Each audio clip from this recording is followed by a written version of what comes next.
around 1,000 years ago, when the first Qibla of the Muslims, Bait al-Muqaddas, Jerusalem, was under the control of Christian forces, a brave and fearless Muslim commander said, "As long as Jerusalem remains under the Crusaders, how can I rejoice?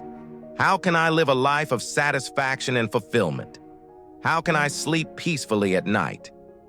Today, we are going to recount the story of that extraordinary individual who, at the tender age of just 7, set a life goal for himself: to restore Muslim sovereignty in Palestine. He was a formidable military leader of the Muslim world, whose determination surpassed even the highest mountains. He became the scourge of the Crusaders, under whose leadership the Muslims reclaimed Bait al-Muqaddas after nearly a century. He spent his entire life fighting against Western powers. History honors his rare personality among the top 5 leaders of all time as a prosperous, awakened, and unifying figure. He is remembered as the Great Salahuddin, the savior of Bait al-Muqaddas, the conqueror of Jerusalem and Palestine. In Baghdad, there lived a renowned carpenter who had crafted a magnificent wooden pulpit, mimbar, whose beauty left all in awe. Travelers to Baghdad would seek him out and request, "Sell this pulpit to us so we can place it in a mosque." But he always replied, "I built this pulpit for Bait al-Muqaddas." This was a time when Muslim powers in the Middle East were engaged in bloody internal conflicts. On one side were the Fatimid Caliphate in Egypt, often more preoccupied with Abbasid rivals than the Crusaders.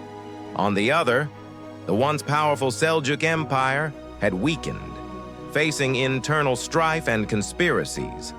Numerous Muslim rulers emerged across the region, yet none recognized the authority of others, leaving the Muslim Ummah divided and disunited. Seizing this opportunity, in 1095, under the call of Pope Urban, a vast Crusader army of nearly 100,000 soldiers set out for Jerusalem. After numerous battles and setbacks, by 1099, they conquered all of Syria and Palestine. On June 7th, they besieged Jerusalem, and by July 15th, they entered the city. The Holy Land of Al-Quds thus fell under Christian control for 114 years.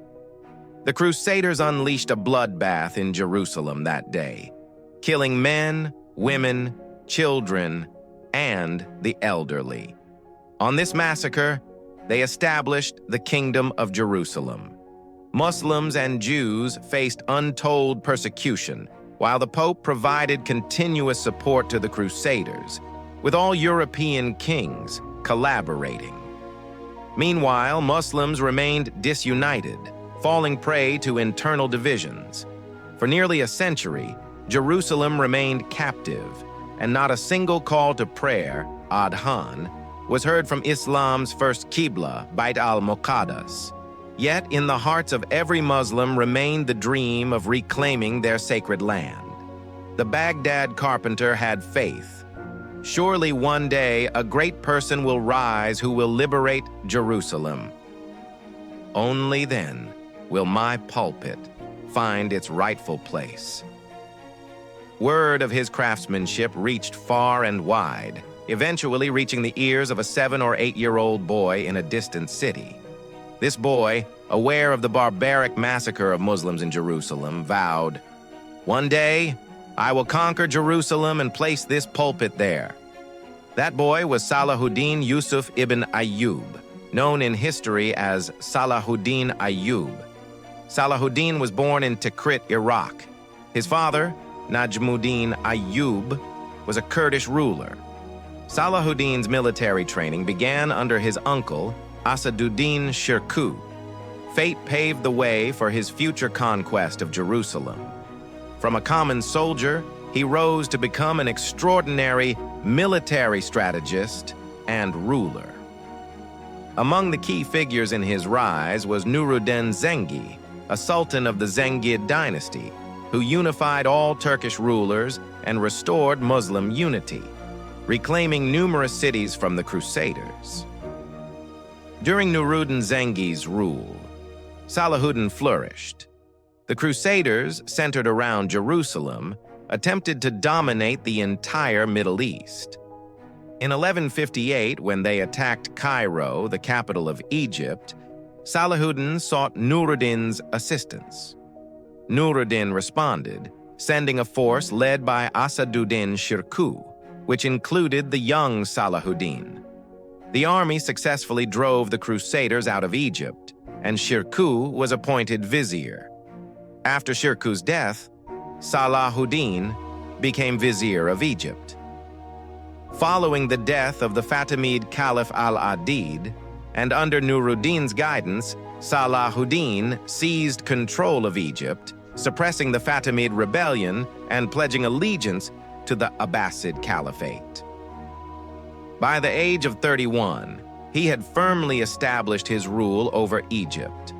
During this time, he countered Crusader conspiracies and built a formidable army with the ultimate goal of liberating Jerusalem. Salahuddin did not attack Jerusalem while King Baldwin IV was alive, as the treaty ensured Muslim safety. However, after Baldwin's death, Guy of Lusignan ascended the throne.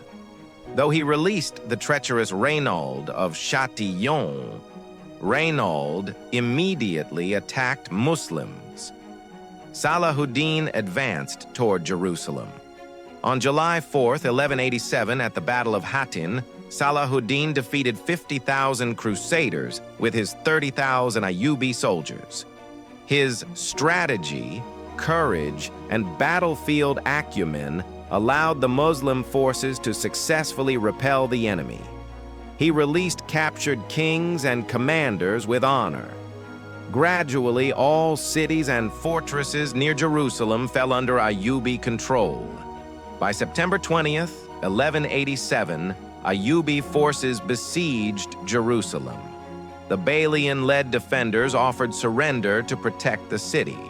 Salahuddin accepted all terms without hesitation, for he sought not revenge, but the liberation of Palestine from tyranny. At his death, Salahuddin possessed only a single gold coin and 40 silver coins. Yet he was the most powerful ruler of his time, spending his life's wealth for the welfare of humanity. He exemplified how a Muslim could set a life goal and devote his entire existence to achieving it. By reclaiming Jerusalem, he ensured religious freedom for Muslims, Christians, and Jews alike. Over the past century, the Muslim world has endured immense suffering. Many events have transpired, yet we repeatedly ask ourselves, why, even after striving for unity, have we failed to bring lasting solutions to the pages of history? Over this 100-year span, countless Muslims were born, celebrated milestones, and prayed for Palestine. In numerous gatherings, sermons, and assemblies, voices rose against Israeli oppression. In Hajj and other congregations, people wept for Palestine. The United Nations hosted innumerable discussions, yet peace and justice could not be achieved. In various countries, Muslims marched with banners, protested, and leaders spoke passionately against injustice. Yet in this 100-year history, no leader has emerged with the courage and leadership of Salahuddin Ayyubi to unite the Muslim nation. Even after a century, the Muslim world has failed to stand united for a single day. Disunity remains our greatest weakness.